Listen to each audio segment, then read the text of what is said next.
এদিকে কাউন্টিংয়ের আগে মমতা বন্দ্যোপাধ্যায় এবং অভিষেক বন্দ্যোপাধ্যায়ের মধ্যে আজ বৈঠক হলো। কালীঘাটে তৃণমূল নেত্রী বাড়িতে আজ যান অভিষেক বন্দ্যোপাধ্যায়। দুজনের মধ্যে আজ আলোচনা হয়েছে। সরাসরি কথা বলবো, আশাবুল হোসেন বিস্তারিত বলবেন। আশাবুল।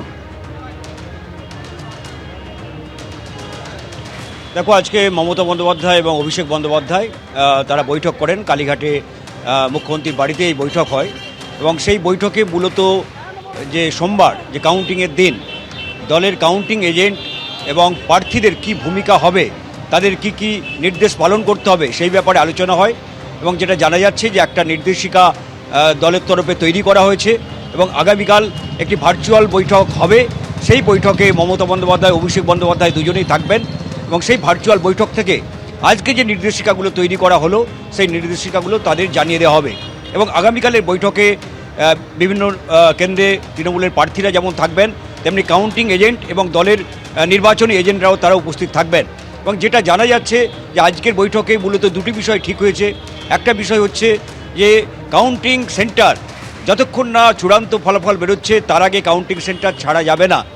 যদি কাউন্টিং সেন্টারের মধ্যে কোনো রকম অস্বাভাবিক পরিস্থিতি তৈরি হয়, লোডশেডিংয়ের মতো কোনো ঘটনা ঘটে, তৎক্ষণাৎ সেটা দলের শীর্ষ নেতৃত্বকে জানাতে হবে এবং শীর্ষ নেতৃত্বের প্রয়োজনীয় বার্তা পাওয়ার পরই পরবর্তী পদক্ষেপ কাউন্টিং এজেন্টরা করবেন, সেটাও কালকের বৈঠকে বলা হবে। অর্থাৎ কোনো রকম ঢিলেঢালা বা ঢিলেমি চলবে না। অত্যন্ত কড়া নজর রাখতে হবে কাউন্টিং সেন্টারে, যাতে কেউ রকম কোনো কারচুপি না করতে পারে। সেই বার্তাটাই কালকে মমতা বন্দ্যোপাধ্যায় এজেন্টদের পৌঁছে দেবেন এবং তারা যাতে কোনো অবস্থাতেই মানসিকভাবে নিজেদের দুর্বল না মনে করেন, তাদের চাঙ্গাও করবেন তিনি। এবং তুমি জানো যে যেটা একটা স্নায়ুযুদ্ধ শুরু হয়েছে আগামী সোমবার যে ফলাফল বেরোবে তাকে নিয়ে। তৃণমূল দাবি করছে তারা 200-র বেশি আসন নিয়ে ক্ষমতায় আসবেন, বিজেপি তারা দাবি করছে তারা ক্ষমতায় আসবেন।